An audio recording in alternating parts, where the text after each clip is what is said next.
This is WFO Radio.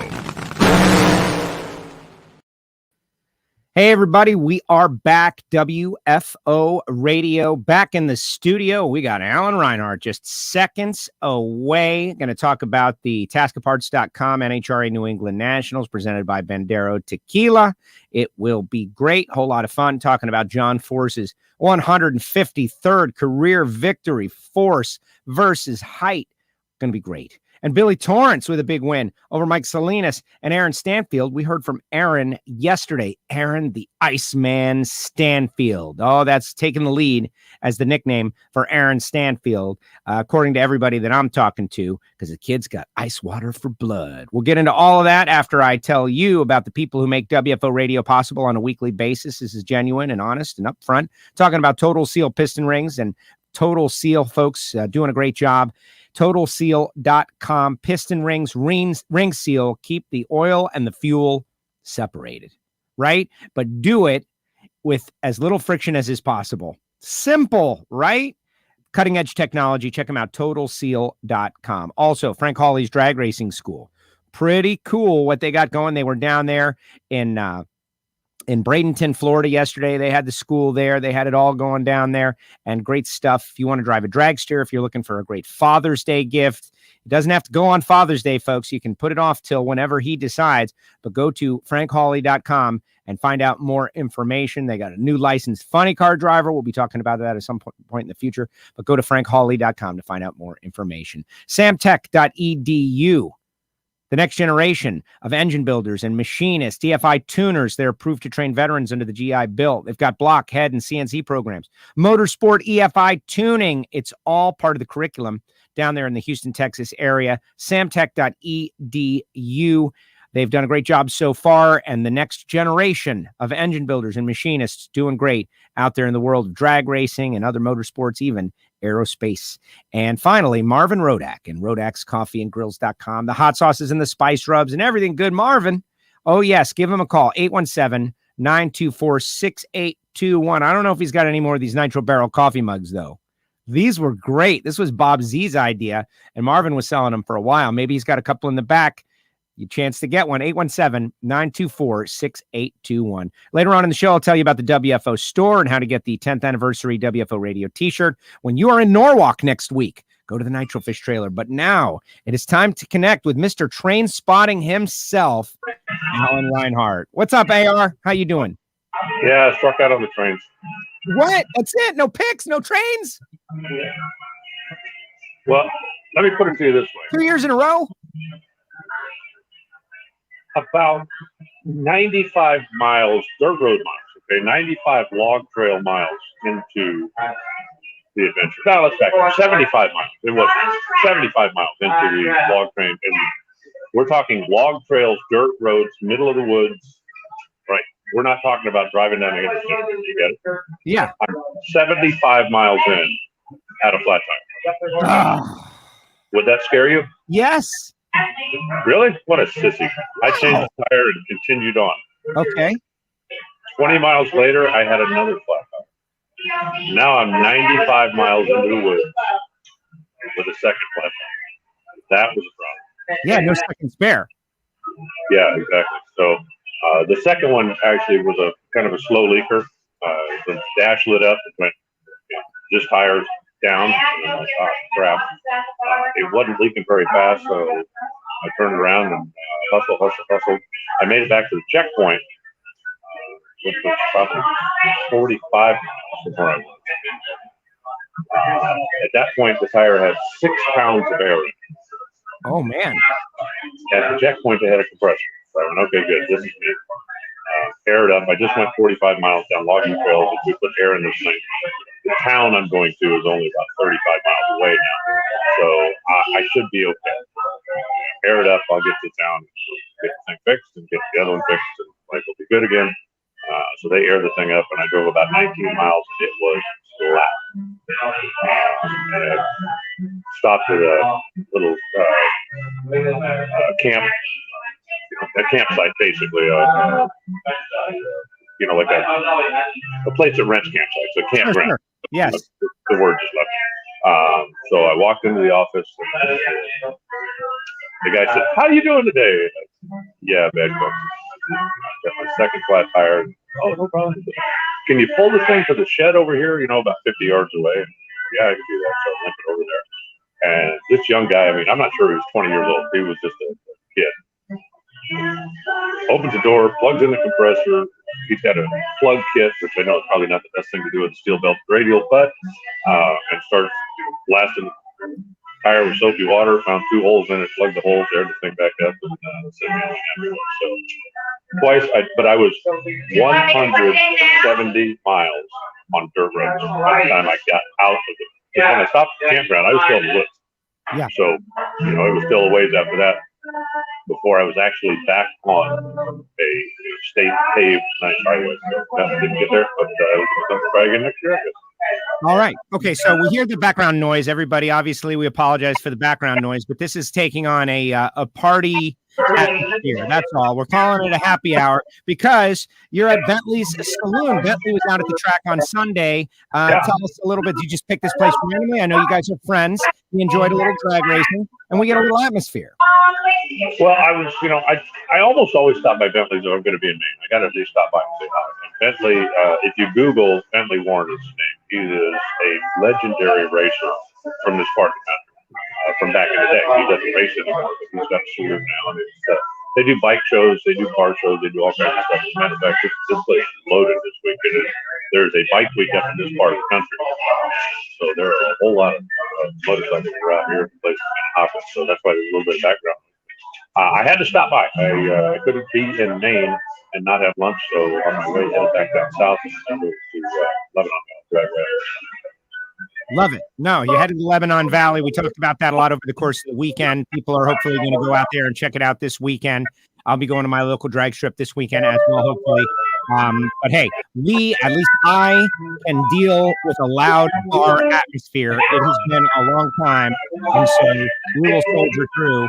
But Bentley came out to the track. I think he owns a racetrack too. He's got a lot of successful things going on up there with drag racing.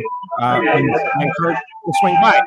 John Force, 153 career wins now, 2 already this season. Beats Robert in the final. He wasn't the most proud of his final round, but Force keeps clicking him off at 72 years old. Amazing. The thing is, he's got a really good race car right now. With Joe Barlam being added to that team, that might have been the missing ingredient. After Brian Ferrati left, they definitely needed, a second. It's next to impossible to run one of the cars without 2 really smart people that are staying on top of it. And yeah, the car's running good right now.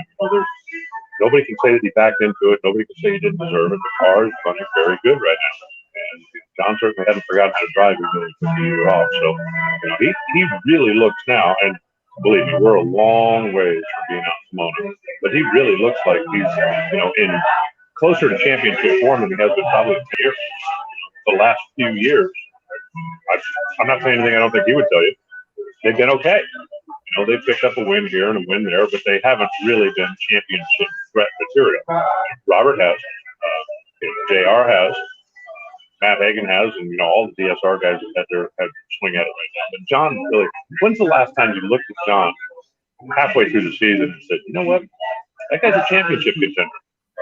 And right now, I think you absolutely have to say that John's a championship contender.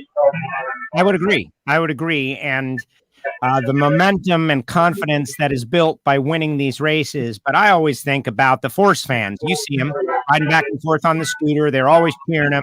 And every time John Force wins, it helps reinvigorate that group of people.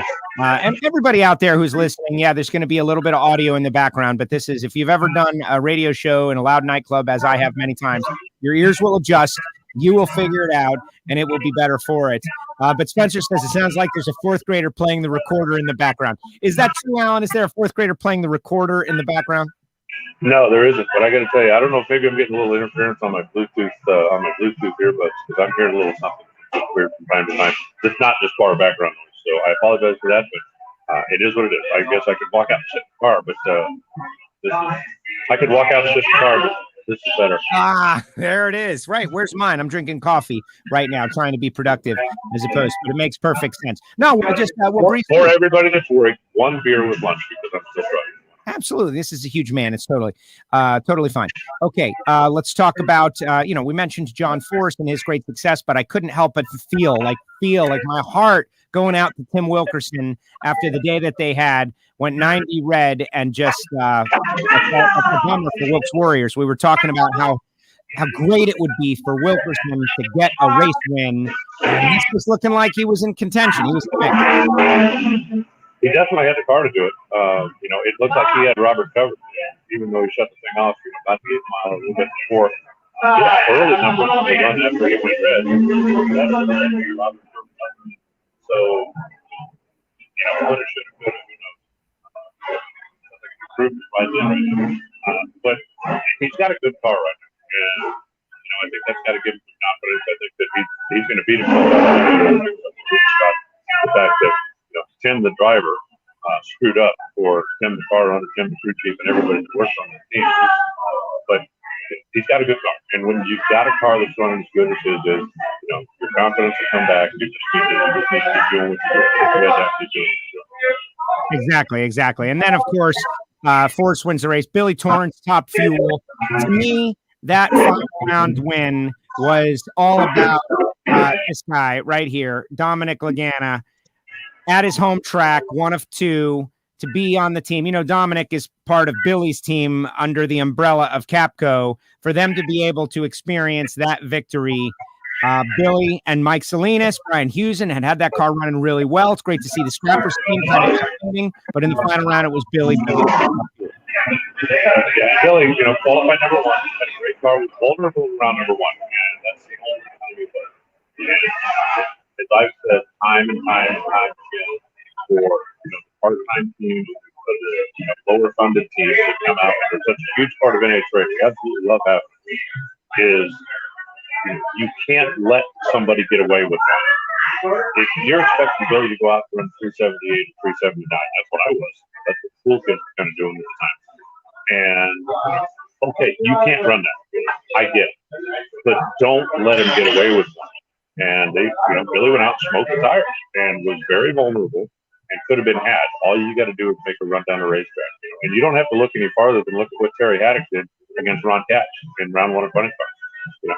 He knows Ron Capps has got a really fast car. Obviously, if you want to talk budget, I'm sure Don Schumacher spends more on diesel fuel than Terry's whole budget between all of his trucks and trailers. But Terry goes up there against Ron and goes, okay, look, he can run 395. I can't beat him. But if he screws up, I'm not going to let him get away with it. And that's exactly what happened. Terry just made a decent run down the racetrack. Ron screwed up. And that was that. Ron was tacking up and Terry was going to the semis because of the way the ladder worked out. So that was the only time Billy looked like he was vulnerable. The rest of the weekend, he absolutely had the best car there. Ended up with, great final round. I think it was a little baby Holstock round on 6, 81 to 82. But, Billy deserved that. He earned it. And good. I'm the one, how many people go, oh, please, anybody but Steve Torrance. And now what do they say? Hey, it wasn't Steve. You must be happy, right? Exactly. Billy goes on and gets the win. And then in Pro Stock, we spoke with him yesterday, Aaron Stanfield, another one of our young racers, this youth movement. You got Dallas has already got a win. Now Aaron's got his second win. His first one came over Jag. His second one comes over Greg. His dad won down in Tulsa, and they're both championship threats this year.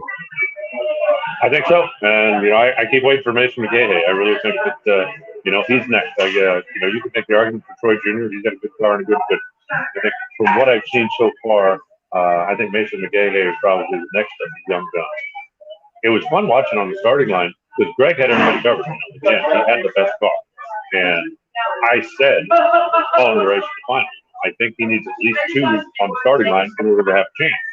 Well, he got 2 on the starting line.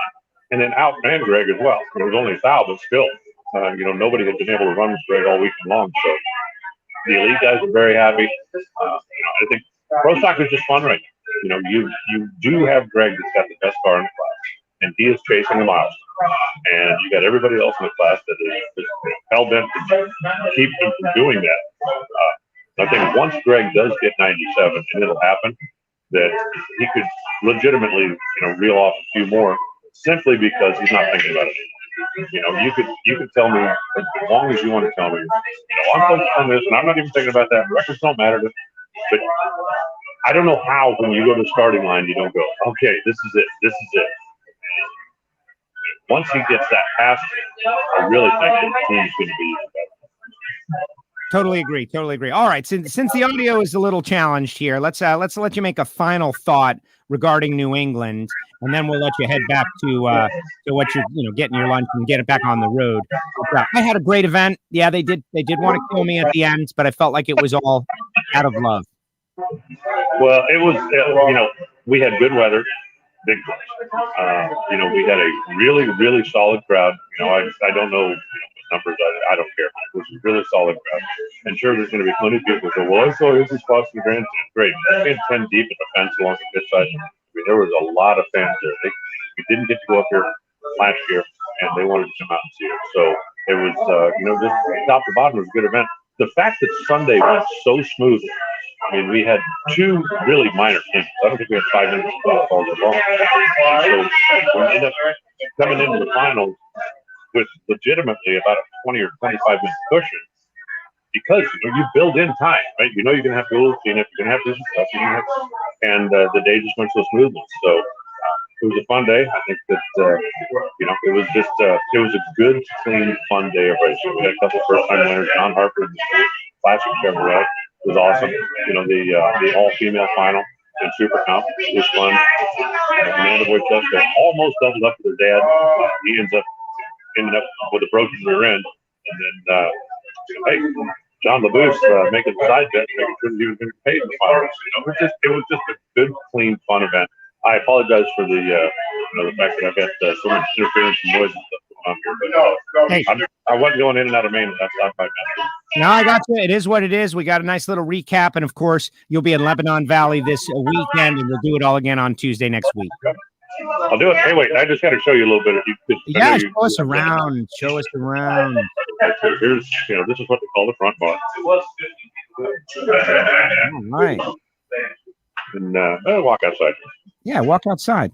You guy just comes up with the idea. You're coming up with the idea of walking outside now, Alan. Come on. Wow, look at that. There's a lot going on there. There's a lot going on. Is that the Black Widows? This is just a fun place.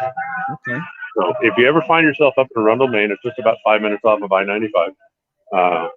But it's a fun place. Stop by, and if Bentley's here, say hi. He's always good for a story, and just like I said, it's just a fun place.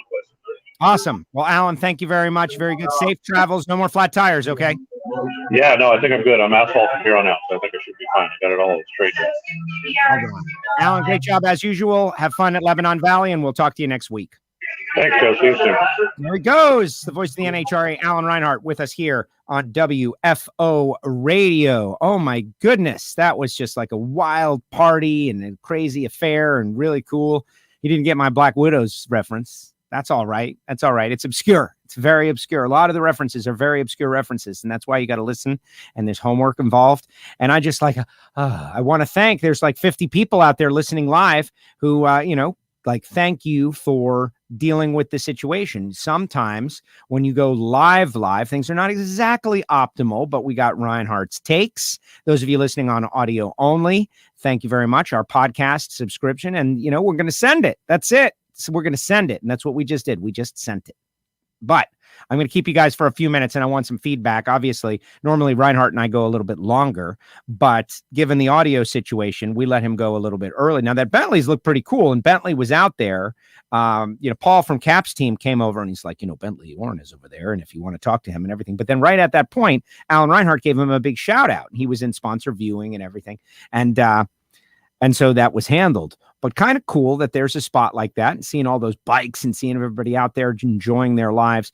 Amazing stuff. But what I will do is I will work with you guys, the WFO universe, on a few things. Story from the weekend, and it'll be a little more interactive based on what you guys have got to say. So if you're out there watching on YouTube or Facebook or Twitter or otherwise, feel free to put your thoughts or comments in the comment section, and I will get to them on the show, and we'll kind of go in depth and talk a little bit about what was going on. For instance, people with shots. Spence, how's my favorite Boston Brewers fan doing? Yeah, that was bad. Mistakes were made. Not a good thing, not a good moment for me, but you got to live up and own up and face down your mistakes. And that's exactly what I did. It had a nightmare moment. Those of you who don't watch NHRA.TV, I got to tell you, this is a reason that you got to do it, because it's live. Not only live, but live in front of people, like live in front of thousands of people that if you mess up the name of their hockey team right after they've been eliminated from the Stanley Cup playoffs, they might be very angry. And that's exactly what happened to me. Now, if you listen to the Ignition podcast, the audio only podcast that we put in our feed to hopefully entice you to subscribe and listen to that experience. Plus, I can't have you, be seen for everything that I do. I explain exactly what happened, right? Sometimes it happens. The wrong word comes out. And in this case, it was just like, in slow motion. Brewers. No.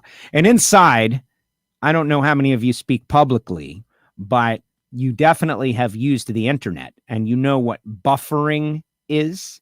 So at least me, I can't speak for everybody that speaks publicly, but there is a buffer. I'm probably about 10 seconds ahead in my brain of what's coming out of my mouth. And, Brewers was not in the plan. I got to tell you, that wasn't in the plan. And so when it started to come out, we went to DEFCON 1 inside brain control, and immediately red lights flashing. This is going to be bad. You're going to end up on SportsCenter. The Boston Brewers are not a thing. That's not a team. These are Boston people.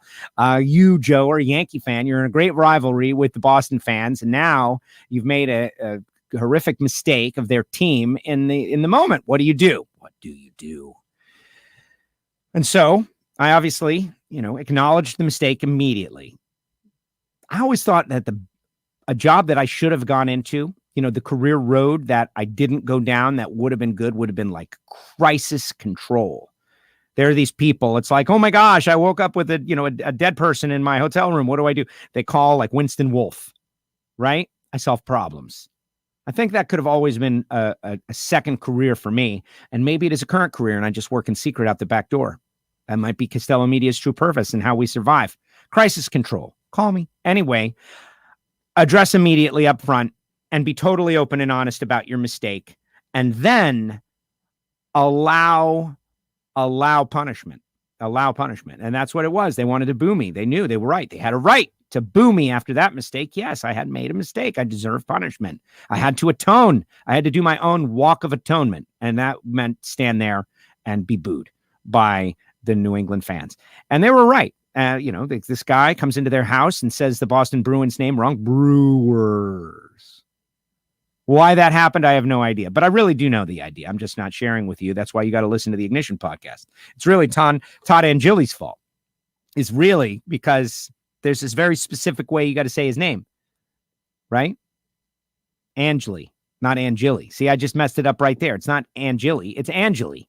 And I was thinking about that. And so somewhere on the production line, somebody got all messed up and Brewers came out. Yeah, big mistake. But anyway, we owned up and we did our best and moved forward. Later on in the weekend, I got into a little bit of a shouting match with the Red Sox fans, which is totally unrelated. When John Gray, former stock eliminator friend, John, decides to out me to the world as a Yankee fan, 10 feet away from these people, and the boos rained down. But I didn't feel responsible for that. I'm allowed to like whoever the heck I want. And so I fought back. And we shouted at each other. And I escaped alive. So there you go. Did Alan make it out in one piece? So his story about going down a dirt road, for those that don't know, 2 years now, Alan has been hunting these ghost trains. Somewhere up there are or is a train or two trains that were like logging trains and out in the middle of the nowhere, and then something happened and they just left them there. You know how sometimes that's the policy, you just leave the equipment there and abandon it? And so they've been out in the middle of nowhere rusting for like years or 50 years or something. So last year, Alan Reinhart tried to go up there and find them and whiffed. Didn't work out. And so this year, because you have to go down 100-mile dirt road, And this year, you just heard the story. For those who couldn't hear the audio, he got a flat, and then he got a second flat or second puncture. Exactly. What would have happened if the puncture was not a slow leak and he was not able to get back with 6 pounds of tire pressure remaining? Scary. See, that's why I am not going on that adventure. I told him to take pictures, though. Take some photos, brother. And he failed us. No photos, no nothing. That's fine. So let's see what people have to say. All right. So again, our apologies on the audio. Like, what's the noise in the background? Like, Alan was in a saloon. Richard says, great weekend. Great job, both of you. We booked for next year. What, the New England Nationals? Let me just talk about the New England Nationals a little bit. We had Brian Loans on last week because that's his home track and his home place and had the home attitude. We had a great conversation on Thursday, lighthearted, about the atmosphere. That is the friendliest track. All jokes aside about the Red Sox fans and the New Englanders, the friendliest track. Hey, Joe, what's going on? Good to see you back. Thanks for coming back. Hey, friendly, nice. You want water? Come over here. Hey, let's hang out. The friendliest track I go to, in spite of Yankee fandom, because they're just thrilled for drag racing, and I highly recommend it. Amenities? None. No amenities. The suites and none. It's old school drag racing. What's the number one thing when you go to New England Dragway? Drag racing. It's not the amazing tower. It's not the luxury seats. It's not the luxury boxes. It's not the TV screens everywhere. It's not any of that. It's the drag racing. And the fans stay in the stands for Lucas Oil Series action. They watch everything. They root for everything. They're in on it. They get it. Our, the father-son double with Amanda and Iggy Boychesko, when it didn't work out and Iggy stuck there out on the racetrack, they felt it. The all-ladies final round between Amanda and Heather Fetch, they felt it. When John LaBouche Jr. is holding up a sign that says, boy, better have my money, except the B word was different. They got it. Hardcore, true drag racing fans. There for no other reason than to experience and enjoy the thrill of drag racing. It was great. It was great. And I had a good time. All right, let's see some other comments in the comment section. Steve Brenwald, was that a bear? There might have been a bear in the background. Great to see Dom out there and getting a win. Yeah, seeing Dominic. I've got some amazing photographs that I'm going to share. I was going to share them on the show. It just didn't work out just yet. Maybe if Billy is on later in the week, tomorrow. We're working on getting Billy on the show tomorrow, but no guarantees. If Billy is not on the show tomorrow, will there be a show tomorrow? This is a good question. How about this guy? All jacked up the audio is right now. Both of these guys are professionals at dealing with it. Yeah, thank you very much, Angel. I've been trained over the years to deal with all kinds of terrible things, and you just keep on going. And as much as some of you folks out there couldn't hear, I could definitely hear and understand Alan Reinhart well enough to get through it. And if you're hearing challenged, as some are, that was probably a tough go of it. We'll do it again next week. We'll double back. Roger Richards was out there. I counted 12 spectators, then gave up. There was a lot. It couldn't have been more packed. It was 3P, pre-pandemic packed. There was no differentiation between 2019 and 2021. In fact, I think there were more people in 2021 than 2019 because that was 4th of July weekend. A lot of bikes. Yeah, Black Widows. Black Widows feared across the land. That's right. Ba-na-na-na-na. I got Jason Line with a Philo Beto reference once. Not too many people get it, but the ones that do,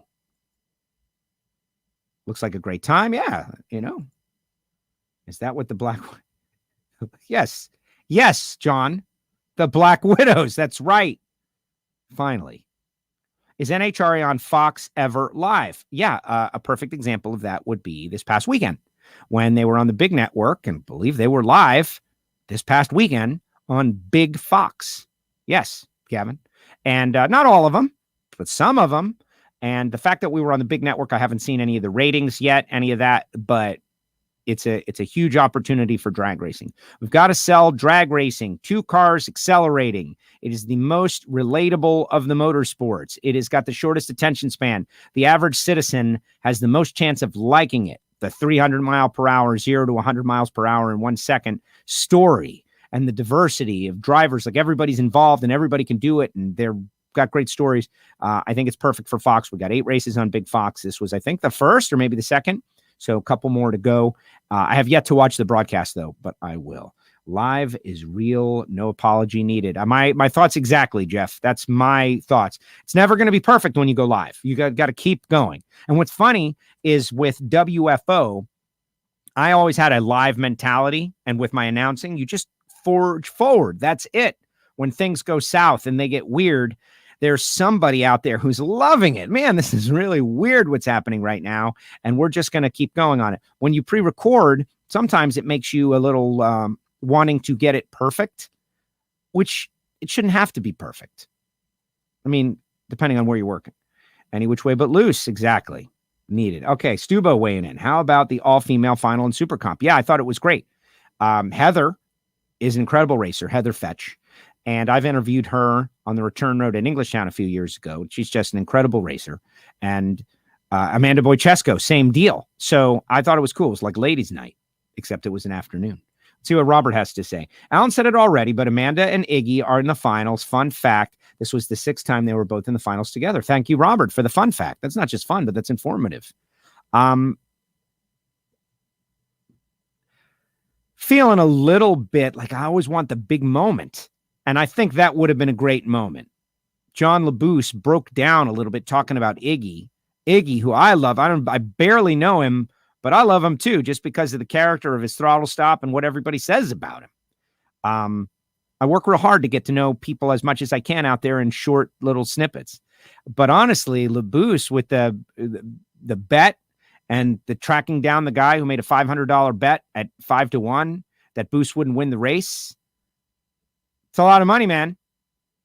And he's holding up a sign to the camera on NHRA.TV. Great job, Steve Brentwell, telling me about it. Everyone in our section was laughing. Blake says, Joe, you will have some merchandise in Norwalk? Well, the Nitrofish trailer will. Absolutely. The Nitrofish trailer will have WFO merchandise in Norwalk. And you got to yell WFO at him, Tamara. You got to say, WFO, and they'll know exactly what's up.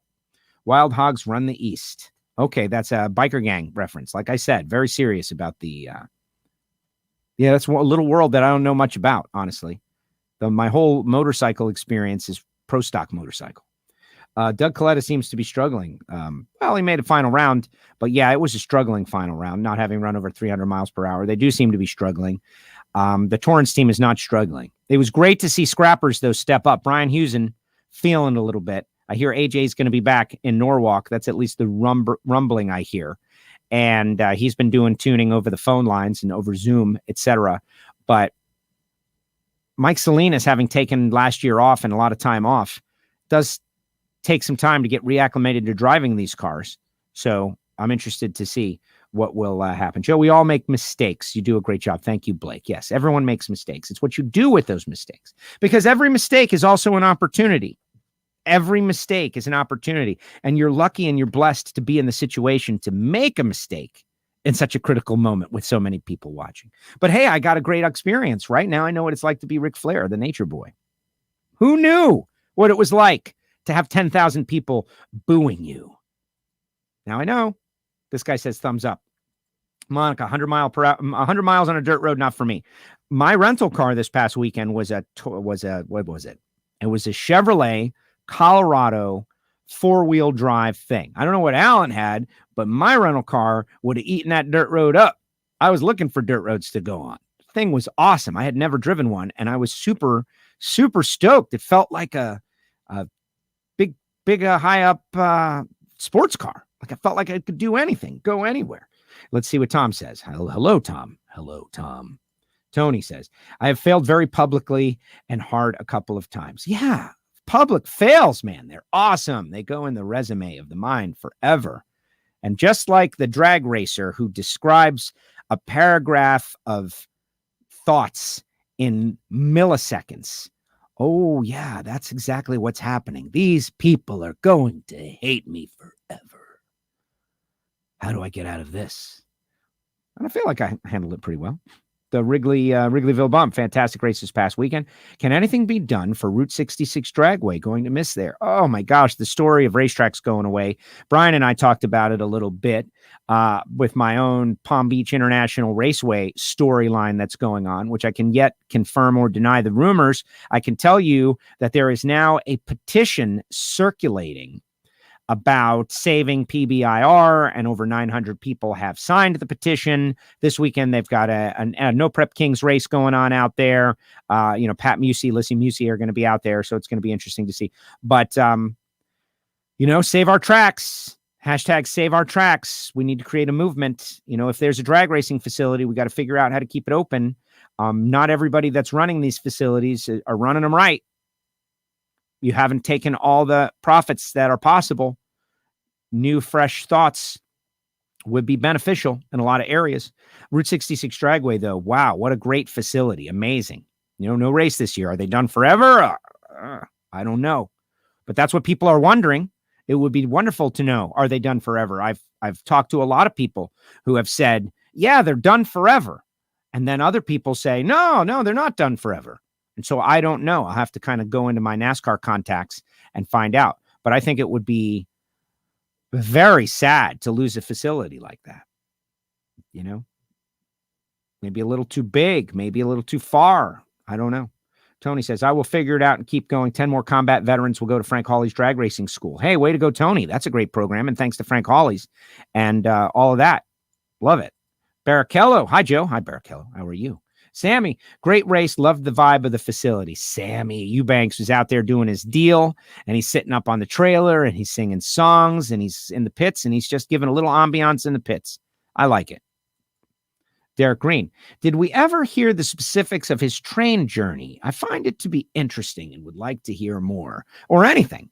Yes, Derek, we did hear the specifics of his train journey, and you were not paying attention, Derek, but that's okay because you're a Patreon. Now, the audio was a little tough. He went out and he couldn't get there because he got 2 punctures. One went flat. He changed the tire, continued on, and then he got a second puncture, what we did not know, and then he turned back like a coward. If he was really brave, he would have just forged ahead, and the tire would have run out of air, and he would have been stuck, and he would have been testing his whoever his roadside assistance is. Yes, I'm out here 150 miles on a dirt road. Yeah, can you come send the drone, please? No trains, Derek. 2 years in a row, we're deprived. Can you do an interview with John? Would be really entertaining. Who? Force? John Force? Gavin, do you not watch the show on a regular basis? Not to push back on you, bud, but we got John Force interviews littering the archive, like all over the place. John Force interviews. And yes, we've got one scheduled for next Wednesday, a week from today. John Force will be on the show as we get ready for Norwalk. Yes, we have the winners, Gavin. They win their way on the show. Gavin, John Force will be on next week. That's the plan. But as you know, with WFO, we can't promise anything. How about some racing questions, guys? Wanted that deal on the new Ford. Bob Tasca, the second, junior.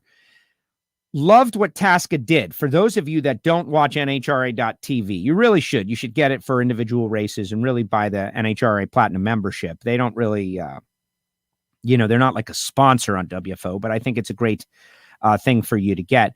Tasca did something that I admire. He made a bold prediction. He called the shot. Now, unlike Babe Ruth, who sent the shot over the fence when he called his shot, this one resulted in a second round loss. But nobody cares about that. Bold predictions. Richard was thinking about the deal on a new Ford. If they won the race, he's guaranteeing they won. It was great. Hats off to you, Mr. Tasca, for taking some personal risk, but really not really. And making it interesting for everybody. Wow, did you hear Tasca guaranteed it, man. And it didn't work out. They came up short. Okay, well, but if it hadn't worked out, it would have been a great story that we would have been talking about for 100 years. Joe, do you know if Vincent Nobile is going to be at Norwalk like he said? I do not know for certain, but Vincent did a great job running Super Comp this past weekend. And you never know. We'll have to check the entry list. You made such a hiccup with words, merely a bump. Yeah, whatever. When you speak thousands of words, some of them are going to be wrong. You supported a track this past weekend, fun weekend. Great. Eric says, thank you for keeping the drag strip content flowing. What do you mean? Like the death of drag strips? Yes. No, man, it's time to get a little bit angry. Like what did the outlaw Josie Wales say? Like when you're backed in the corner and the end is coming and you're feeling like it's over, like, the outlaw Josie Wales, Clint Eastwood. That's 2 Eastwoods in this show, by the way. He says you got to get mean, right? And the outlaw Josie Wales. Well, I can never get mean, because mean is maybe not the way to do this, but I'm thinking about it a lot. My track, other people's tracks all around the country, property values through the roof. Racers are very complainy. Is it all worth it? We need to save our tracks. Yes. Yes. Santino, great seeing everyone at Ned over the weekend. Such a cool area to visit. Yes, exactly. I had a lobster roll, but I didn't have any biscuit chowder. More people attend motorsports events every weekend over any other sport. I don't know if that's certain or not, but I'll go with it. You have plenty that are willing to be an adult and keep moving forward. Exactly. What do you know about this EPA bill that they are trying to affect all motorsports? Well, I see a constant proposals about the RPM Act, which I support. And I have called my Congress people, and you don't have to go very far on the internet to see some stories about the RPM Act, which is about supporting motorsports and collector cars. And I think it's a very good thing to support across in a bipartisan way. Yeah, I am for clean air and water. I am for doing positive things that are going to keep the environment and environmental stuff going. But I am also extremely for all the great things that come out of the car culture and motorsports and our hot rods and machines. Hard work, teamwork, STEM engineering, science, technology, engineering, math, the creativity, all of the things that come out of the world of motorsports. And I support that so greatly. So yeah, I'm in support of the RPM Act. As far as the EPA, I don't know about all the things that are percolating up, but I will tell you this, I'm kind of disappointed that it hasn't already, the RPM Act I'm talking about wasn't already enacted. Like that should have been enacted a couple of years ago. Why wasn't it? Where were they? Why did they drop the ball? Why did they fail us in the motorsports community? No politics on WFO, but specific provisions and acts. When you have the power, you're supposed to do things like this. And what happened? And every time I see someone that shares that thing with me, it's like, hey, I was calling my Congress people 4 years ago. Where were you? And I know the answer. I know everybody was doing a good job. Very curious about this also. Yeah, no, we'll see. Just renewed my platinum membership. Good stuff. NHRA. Street Outlaws, NPK, National Trail a couple weeks ago was the biggest crowd there since the Spring Nationals was moved there. I'm sure it'll be huge at PBIR. Pat Musey, when I say Pat Musey says, I got to see it for myself. And so I intend to do that, to see it for myself. You really can't speak intelligently about things until you've had a firsthand experience. Certainly you can gather anecdotal evidence. I'm going to go. I'm going to see. Train journey. Sorry, I was referring to what brought him there. To see the trains, Derek, to see the train. Joe, you need an interview with Amanda Wonder Woman, Super Comp Epping winner, amazing young lady and a killer racer. Yes, she is, Amanda Wojcicki. Yeah, I think that could happen in the past. Maybe we do like a ladies sportsman racer thing. I like it. All right, just looking at a couple of things on the ladder. I love how I open it up to questions and comments for you guys, and nobody asked anything about the race. Not one comment about anything that happened in the race. So I am going to address the short fields in this bonus Joe time. Right? I always view the Ignition Show as my place to vent my thoughts and opinions. I have them. But today we have Reinhart, and the other days I'm interviewing drivers, and I throw a little bit at the end, but I'll throw a couple of things out there. So the short fields. Yeah, in fact, my opinions often are so strong that they turn people off and make people hate me. So I just let other people share their opinions. But the short fields, right? Short fields. Never a good thing. There was a lot of panic coursing through the drag racing community about our short fields and why they were happening. And the answer was, it was threefold, right? Pandemic, post-pandemic, not everybody is just ready to go rushing right back out there to probably the most difficult facility to get to on the tour that did not have a race before or after it. So it's really, hey, if you're based in Texas, you're driving from Texas to New England for this race only. Normally, they like to piggyback them. We were supposed to have Virginia and have a little bit of a swing. That would have made more sense. So we did have short fields. And while that is a bit of a bummer, even when we have short fields, magic happens. So yes, it's a bummer to have a short field, but it doesn't make it any less of an interesting race. And I think Alan referenced what I think was the best storyline. Terry Haddock. First of all, I went over and I had a prolonged conversation with Buddy Hull and Terry Haddock because I felt like it was important to really think about the people who did show up. Like, races are not about the people who aren't there. They're about the people who are there. So we all love drag racing, right?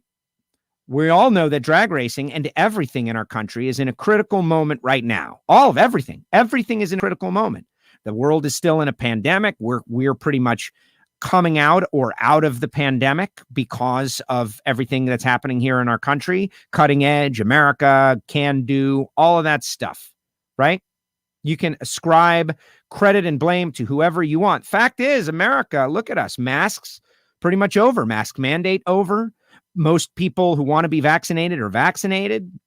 We're going about our business. Things are getting better and better every day, right? The economy is roaring back, all of these things. But who decided to show up to the race and support the sport? Who decided to go through a little extra heck and go up that Jersey Turnpike? And it's not easy. There's a lot of crazy stuff. The New Hampshire police were in a feeding frenzy. Every time I got on the highway, my Waze is going off. Police reported ahead. Police reported ahead. Police reported ahead. Giving out tickets. People who are not from the population centers of our country don't understand. Me, with my background and parents being from New Jersey, I know what it's like. The more people, the more dense the population, the bigger a pain in the butt. And I can also appreciate and understand those of you who don't want to deal with it. Like when you live where there's nobody, and you never have to deal with a person, dealing with a bunch of people can be very annoying. It's like, oh my gosh, all these people all over the place. The cars, the drivers, just getting out of the Logan airport was a big hassle. It was a hassle. So the teams that went through the hassle, Terry Haddock, Buddy Hull with him, Joe Morrison, which they came from Detroit, but still, that went from the hassle. They deserve a pat on the back. They deserve an attaboy. So I went over and talked a little bit with Terry. So what does Terry do? He beats Ron Capps first round. How many of you know about Ron Capps' severe and very serious fire? How many of you guys know about that? I spoke with Capps after it was all over, and being on the starting line, I really didn't get a lot of word. I just heard that the safari was sent out there and that they were attending to Capps, but I didn't really know the situation. Capps told me and then put it out on his Facebook. You saw, and all his social media, his fire suit was charred to the bottom layer all the way, 90% burned. They torched a head gasket. And I don't know if this is public, but I think it is. Torched a head gasket, very Lyle Barnett, right? Torched a head gasket straight back, and it burned through several of the safety mechanisms and was shooting, nitro head gasket fire that was amplified because it was coming right out of a small bit of the head gasket right onto Ron. And a lot of what you saw as Ron was trying to go through the process of driving and racing Terry and getting down through there, et cetera, and so on, he was burning. He was burning badly. A very intense experience for Ron Capps. And one of those moments where you just kind of like, all right, we're moving on, and we'll move on, except everybody that I know that is a driver in the sport were trying to have a conversation with Ron Capps about what happened, what did he feel, what did he experience, how did the safety equipment hold up.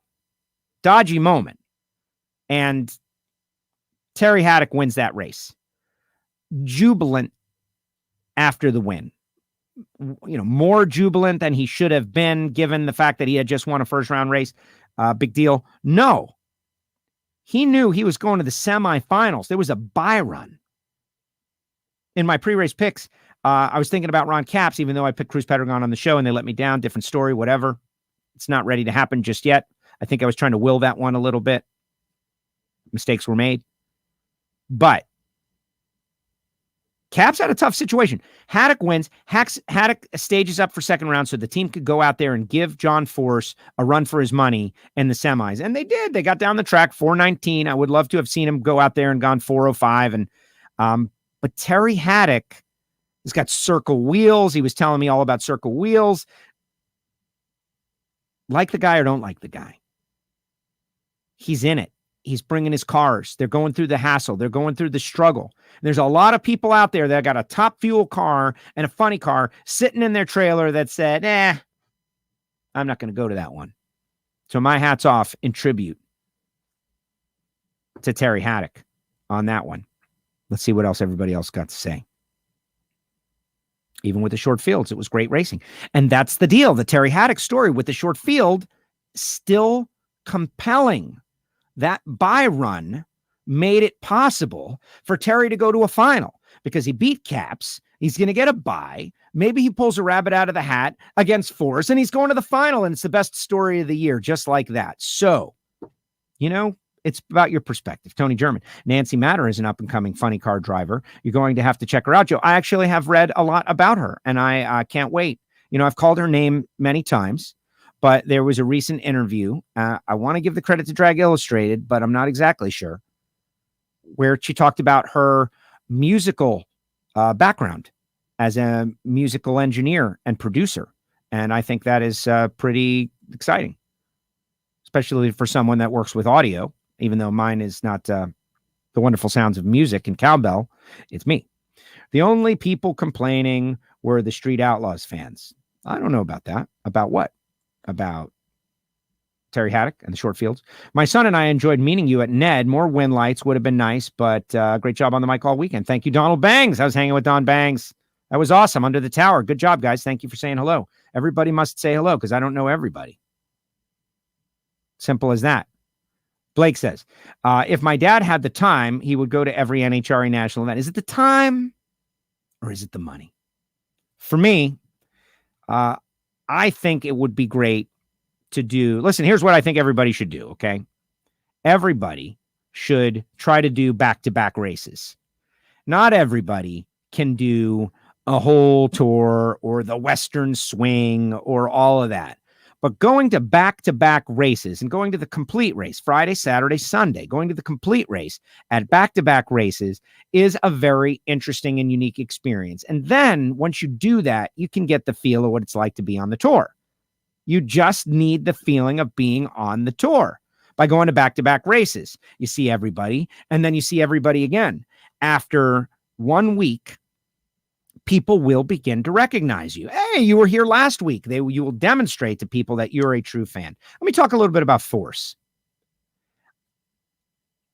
John Force is the icon of the sport. John Force is our greatest driver ever. John Force has got 153 wins. John Force's win records will never be eclipsed. What John Force has done, what John Force is this amazing, incredible, we'll use the word blessing to the sport of drag racing, but also you're never going to have another John Force. You're never going to replace John Force. You're never going to have another person that does what John Force does. People are not going to react to John Force the way they're not going to react to somebody new the way they reacted to John Force because he was the first one.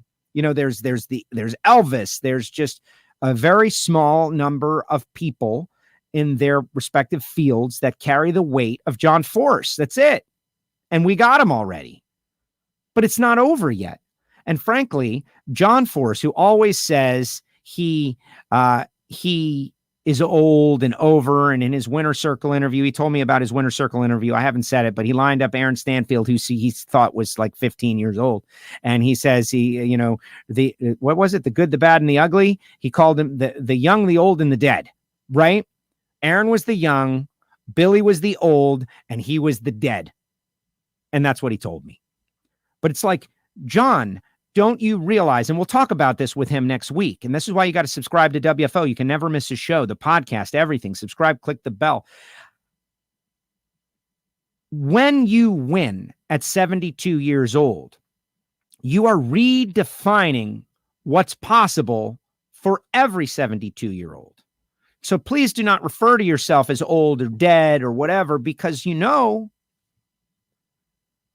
age is a number. And we're seeing people that are much older than when I was a young person. Let's call it 10 years old. A 60-year-old was pretty much almost ready to die. Let's just be ugly and straight with our hyperbole here.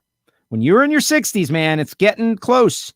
And the way people looked and their faces and everything, just age was different then.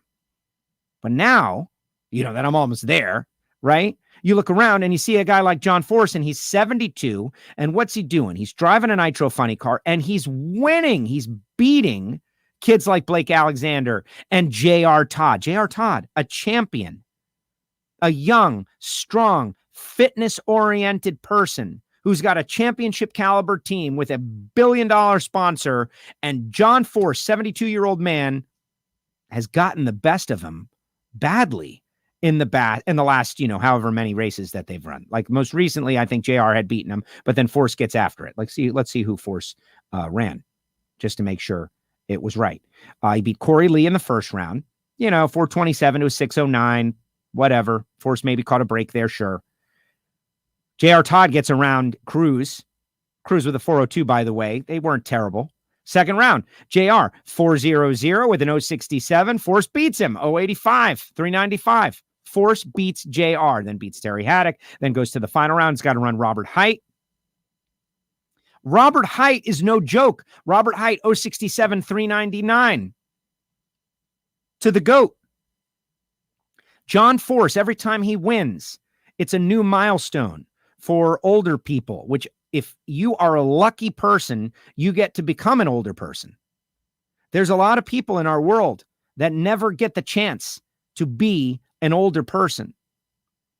John Force should be a champion for those people, redefining what's possible for those people. Yeah, no, he's not as good as he once was, but he's still winning 153 races now. It's incredible. It's a milestone. Some will choose to look at this sport and say, how hard could it be if a 72-year-old can win against J.R. Todd and Robert Hight? Well, if that is the way you want to look at things, that's your business. You can look at things however you choose. It's America. Good, bad, or otherwise. But I choose to look at it like, no, a team has come together, and this man is so good at what he did that he can still do it at this age and beat the best of the best. And he did. He beat the best of the best. Scott Palmer out there. Where you been, Palmer? Where you been, Palmer? We going to see you in Norwalk, Palmer? I love Scott Palmer. See, there's somebody I want to see you more, though, Scott. Not to give you shame, but I want to see you more out there. It's much more fun when Scott Palmer's out there. 100% right. You make your own luck. He's out there making it. And Tim Fabrizi and those guys, they're working on the car like they're working on a bunch of stuff. And it's working. Thank you, Joe, for the mask. I sent you a mask. Good job. Hopefully, everybody will get more masks and patches, and we got all kinds of WFO swag in the WFO radio store. Hey, how's it going? Hey, Edwin. It's going great. Except we couldn't hear Reinhart's audio, and I've been kind of entertaining the audience with some thoughts. Joe, thoughts, just vamping. When's Tony Schumacher going to come back? I think we've seen Tony Schumacher's last race win. Have we seen Tony Schumacher's last race? You're not supposed to say it. I think we have. I hope we're wrong. I hope I'm wrong. But I want to see some storylines happening. I want to see some rumblings. I want to see some things. Tony Schumacher has an incredible career. That big win down in Houston over the Torrances. Hey, man. I'm the winningest guy ever, and I just came back in a very limited appearance, and I beat the two baddest hombres that are the guys that are right now. Tony Schumacher never drives another Top Fuel dragster ever again. He bookended his career, and he did what he had to do with that win down there last year. Like, it was incredible. Both Torrances, back-to-back semis final, wins the race. Tony Schumacher, mic drop. I hope I see him back. If I never do, I mean, he'll be around, but that's it. Like, his career, has Tony Schumacher done all he can do for drag racing? Yeah, I think he has. Tony Schumacher carried the weight for a long time. We should be looking forward. We need Austin Prock out there. We need Jordan Vandergriff out there. No offense to Tony Schumacher. I'm not saying we don't need him out there. We need him out there. Had a conversation about Larry Dixon, how great it would be to see Larry Dixon out there. Wouldn't it be great to see Larry Dixon out there? But Tony Schumacher and Larry Dixon coming back are not what's going to continue to advance drag racing and grow drag racing and make drag racing continue to be a viable option for sponsors and fans. No, Jordan Vandergriff and Austin Prock are.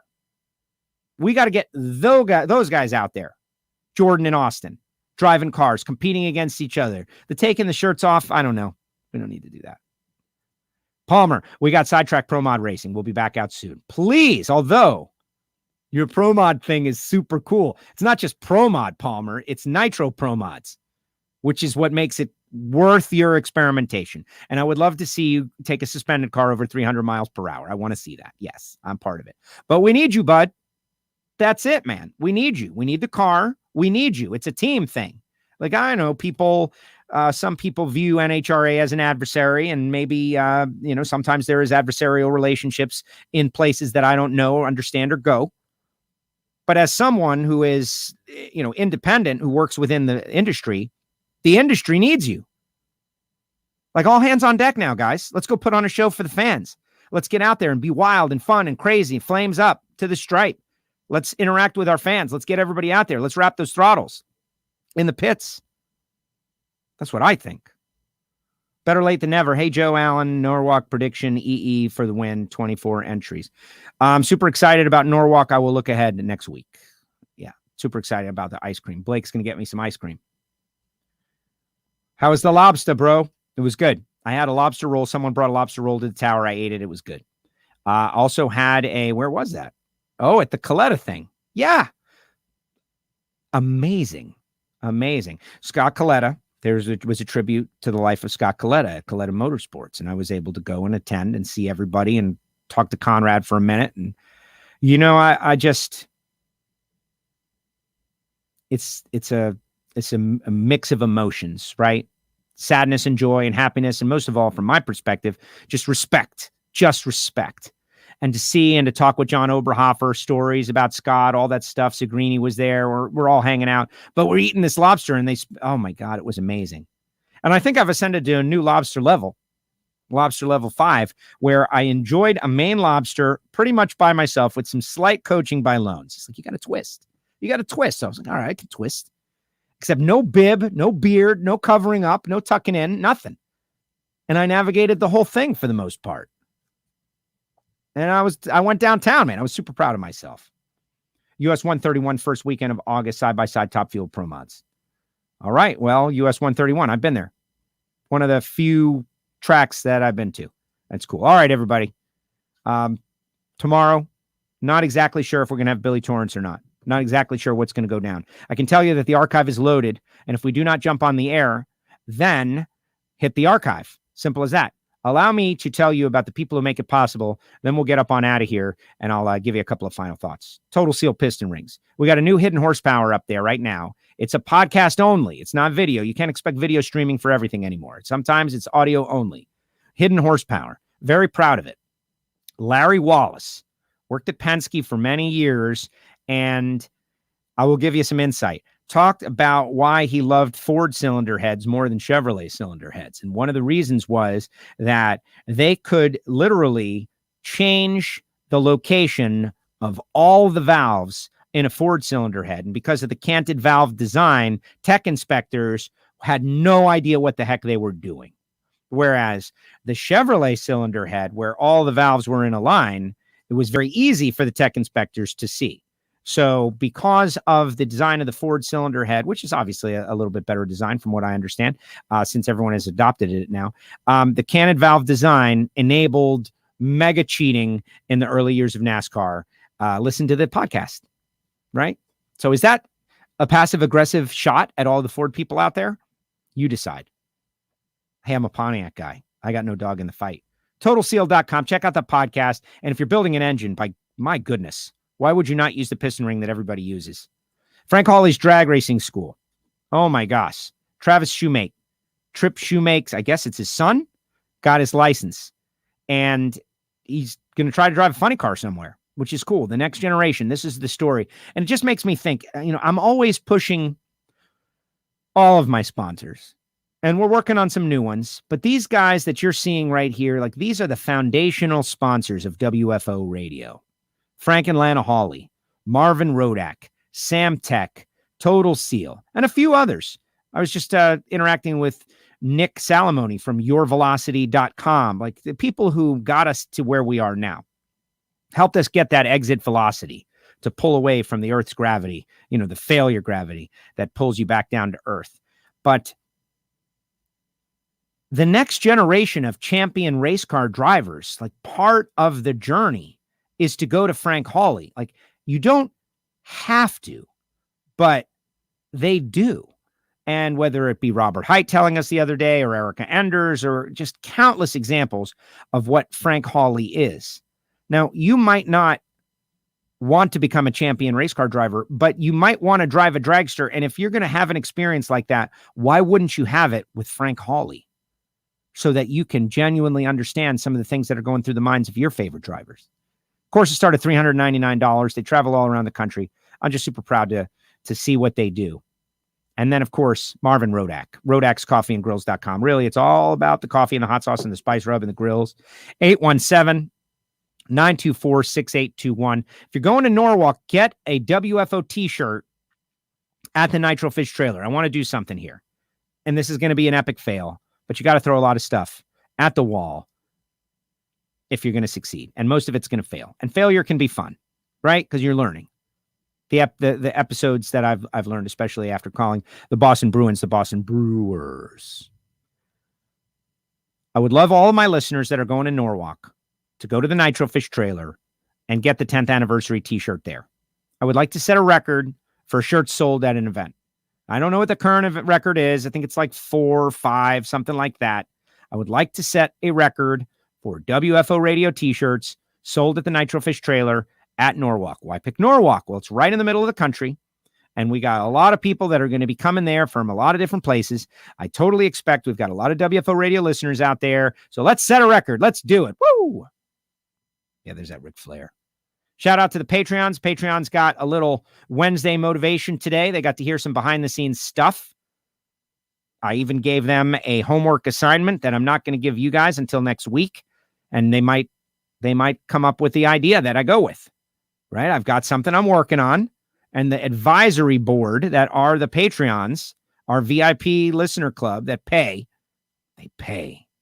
You know, some pay $5, some pay $50. They pay what they can pay to keep WFO going. It's our advisory board. It's a VIP listener club. They get some specific content. They get some specific power. If you're not in the advisory board, you don't get it.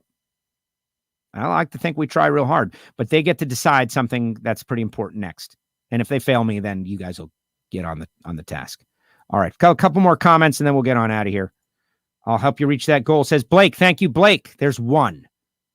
Like the count. 1. Love what you do for the sport, says Todd. Thank you, Todd. I appreciate you. Look, drag racing is not the NFL, and it's not the NBA, and it's not Major League Baseball. Every little boy and girl doesn't get a drag strip thrown into their cradle. It takes a little more. Some people can't handle the sound. Some people can't handle the fumes. Some people can't handle the loudness. They can't handle all of it, right? Drag racing is not for them. And all of those reasons is why it's for us.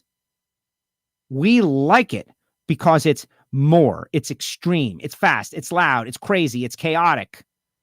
We like the fact. I was having a great conversation with Mark Gewirtz about, beauty in the world and what do people consider beautiful? A mountain, a valley, a bird, a flower, a sky, right? A woman, all of these things. And we do too. But John Harper's 1955 Chevrolet Super Street car, my goodness, that thing was gorgeous. Like amazing. The paint, the color, the way it sits, the way it races, the way it leaves. Like that's beauty. That's something amazing. Who else gets that? Drag racers do. And you look around the pit area, like there's a whole movement, steampunk. Everybody know about that? Steampunk, like what that is? There's a group of people. It's kind of like Renfest people, a little weird. But, that old kind of Mad Max thing, like drag racing. We got pipes, we got fire, we got fuel, we got all of these things, man. It's incredible. It's amazing. The problem is that, maybe, I guess, there's not enough of us, number one, or maybe there is, and the people that aren't participating need to get on the same page and stop with the nonsense. There are so many with the nonsense. I liked it between 1975 and 1982, but now I don't like it anymore because... Stop with the nonsense, man. I'm preaching now. Preaching. This is what happens when Alan fails us with his audio. Hope you enjoyed your Budweiser, Alan. Kidding. It's a joke. Enjoyed your commentary this week. Oh, yeah, there's plenty of commentary. There's always plenty of commentary. That's why I get a column in National Dragster. Those, I don't throw fastballs, guys. Starting to throw more, though. Starting to throw more. And the more I throw, it seems the better things get. Thank you, sir. But the audience does drop off when I get all preachy. I see them. They want to hear Reinhart, man. They want to hear Reinhart. You can follow me, WFO Joe, on Twitter and Instagram. But I save my commentary for here. Like, that's the thing. I put out some stuff. I retweet other people's things. Like, look at this. Look at Dominic. Look at Steve-O. How awesome was that? And Aaron Stanfield getting the big win. Good job, Iceman. Aaron's family have informed us that the nickname behind the scenes is the Iceman. Now, I know there have been other Icemen. There's the Iceman from Top Gun. There's Shannon Jenkins. There was Terry Labonte. A lot of Icemen, right? But none are really current. But we could always shorten it to Ice. And since there is no other nickname on the board for Aaron Ice Stanfield, or Ice Aaron Stanfield, or whatever, we're going to tune it up over the next couple of weeks. Your thoughts are appreciated. I want to know what you think. But all these young drivers, like when Mason McGahey wins a race, dude, this guy's going to be money, right? Money Mason McGahey. Shouldn't he be? I know he's a Yankee fan and everything, which I think, Money Mason. Got to have nicknames. Dallas Glenn doesn't need a nickname because his name is Dallas. Big D. Right? These are things that matter, folks. This is what matters in drag racing. Spoke with Gary Pritchett. Gary Pritchett has agreed to come on the show. Talked a little bit about ADCO. Going to be some pro stock testing at ADCO. How was New England, Joe? Where were you? Yankees are better than Red Sox. Not right now. They're not. No, they're not. We got to be honest. We got to be truthful. Right now, they are not. We got to make some changes in the Yankee universe. All right, everybody. Have a great day. Appreciate you. WFO archives loaded. Will we see you tomorrow? We don't know.